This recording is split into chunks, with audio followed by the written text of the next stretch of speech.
In October 1956, there was an uprising in Hungary against the Soviet imposed policies. The Soviets were shocked by this because it's the first time this has ever happened since the Nazis. And they sent their troops in to quell the violence. A fellow I know by the name of Andrew and his two friends escaped over the border to freedom and ended up in England in a camp where all the Hungarians were put at the time until they could be found homes. And that's where he met his wife, a Hungarian Jew, or Jewess. He eventually was set free, and him and one of his friends, they started a business in Peckham, London. In the indoor market there, they opened a market stall selling handbags. He would go down the east end of London to buy the products, and then they would sell them on the stall. And I spoke to some of those people in the East End, and they all knew about him, and they said he used to always knock them down to the lowest price that you could ever get from these people. He was an outgoing person, and still is an outgoing person. You have to be. If you're a salesman, you've got to have that personality to draw people in to buy your products. Because when a person buys from you, they're really buying you. They're buying your personality. They're buying their belief in you. So he was quite successful. He ended up having 2 boys and 1 girl. And the wife stayed at home, of course, as a housewife to look after the family. He earned a decent living. Nothing special, but it was a decent living. And then one day, he took some bags back to the wholesalers because they weren't perfect. There was problems with them. They were seconds basically, and he happened to ask the wholesaler, "What do you do with all these bags?" He said, "We throw them away." That's when he got the idea. So he said to the wholesaler, "Look, I tell you what. If I give you 10% of what the bags were worth when they were brand new, can I have all your bags that you don't want?" And that's what happened. After all, from the wholesaler's point of view, they're making 10% on what was originally rubbish thrown in the bin. So they're not going to complain. But they didn't realise when they made this agreement with him that there's a fortune involved in those products. And he got his partner to spend his time repairing these handbags, making new ones out of old. You know, they tear one apart and make 2 or 3 out of the parts they get from those bags. And he had so many bags he was getting that his mate was repairing, that he started selling those bags, not from his own stall, but he started selling to his competitors at 10% less than the wholesalers sold it for. So yeah, he used to sell everything, no problem at all selling. Eventually he moved out of that normal house, family house, and moved into an expensive house where only the rich could afford. We're into the 60s here. He's going to Thailand as well, not just for the girls of course, but also to buy handbags. And eventually he started getting his own brand name on some of those bags. He's at the time he's moved from the market stall. In fact, he met up with a friend of his who he hadn't seen for years. They just met up by accident. He was one of the friends who escaped from Hungary at the time with him, and he sold the business, the market stall, to his mate. And his mate tried to do the same, but it was too late by then. The times had changed, everything had changed. He could just make a normal living out of it, basically, his mate. Anyway, he moved from the market stall into a shop in a shopping mall, a very good shopping mall. Most shopping malls are good, actually. And he was clever in the fact that he went into a shopping mall instead of a shop on the street. You see, the problem with a shop on the streets, even though the rents are lower, you get less customers and you can't charge as much.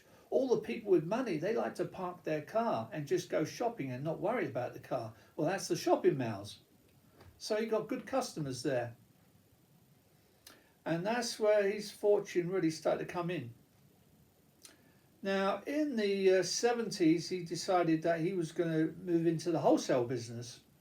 You know, when you're in something, you get better and better whatever you do, whether it's good or bad. So if you want to be a loser, you're going to become a better loser. But he was a winner, and he became a better winner. So he wanted to open up wholesalers, but before he could, his partner died. So he decided against that, and he opened up a big shop in the same shopping mall. He already had the small shop selling handbags, but he opened up a big one as well. And he kept both of them running because some people like to go into the small shops because they could get a better bargain. Whereas the bigger shop, which is really looking so beautiful, so perfect, people are prepared to pay more. And that became, as I said, a success, the big shop. Eventually he did shut the small shop, but it took quite a few years before he did that. But he opened up another shop in another shopping mall, and that took off, and he put his children in charge of these. His children by then are young people, you know. So yeah, he had the boy running one shop and the daughter running another shop, and he opened up a few more as well, and Dave was successful, and the daughter thought, well, I can do the same. But I don't want to be under my father's wing. So she went off to America to do the same. And she lost all her money. It didn't work. She didn't know the secrets. She didn't have that ability that he had, the golden touch. So she came back and she ran one of his other shops. And of course, the whole family is a success because of him. He still keeps a tight grip on the shop, checking everything, making sure everything's running smoothly, and also going to Thailand to buy bags. And he eventually said to one of his mates, why don't you come over to Thailand with me, have a bit of a holiday there? And his mate is old as well, like he is by this time, but rich. So he deliberately introduced his mate to this girl, miniskirt, high heels, very sexy, very pleasant girl, about 19 years of age. But he didn't tell her that she was actually a girl boy. They call them cotoys over there. But the cotoys, they can't get that. The only people that want to have sex with cotoys are straight men. Gay men don't want them because they're women to a gay man, and they're even women to us as well, us straight men. So anyway, his mate doesn't know that he's with a cotoy, a girl boy. And they go out to dinner for the evening, and then afterwards his mate takes the girl boy to his room.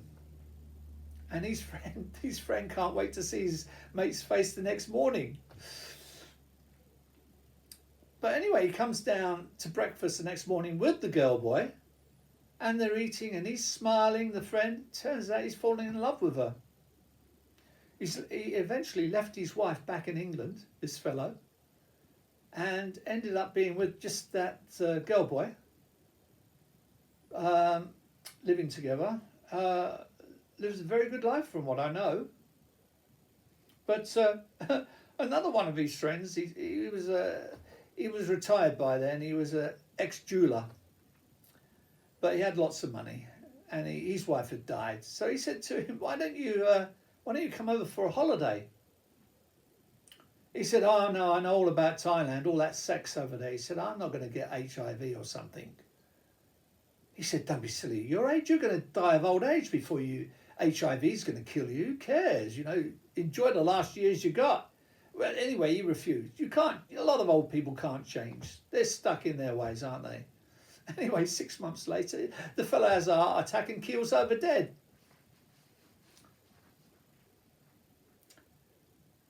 So, if you like my stories, oh, by the way, getting back to Andrew, that's his name. He was bothered all the time by the tax man, but by this time he's put everything in the children's names. He owns nothing officially. And the tax man is sitting there, he comes there all the time bothering him, comes into his home, and he's saying, "Now, Mr. So-and-so, you must own something. So one day he said, well, yeah, that's true, I do. You see that dog over there? I own him. Anyway, they still kept coming back, bothering him. He had to eventually get his solicitor and take the taxman to court to stop it. See, the trouble is that when these tax people come around, you don't realise that if they can claw back money for the government, they get a percentage of that money as a bonus. So they don't care if they're doing right or wrong, but once they get their teeth into someone, they don't want to let go. It's all about greed, really, isn't it? But if you like my talks, my stories, which are true stories, of course, you can give me a thumbs up and hit the subscribe. And if you want to read one of my books, I've got a great book, Human or Demon, by Thomas R. Valentine, as in Valentine's Day. It's an ebook. Life.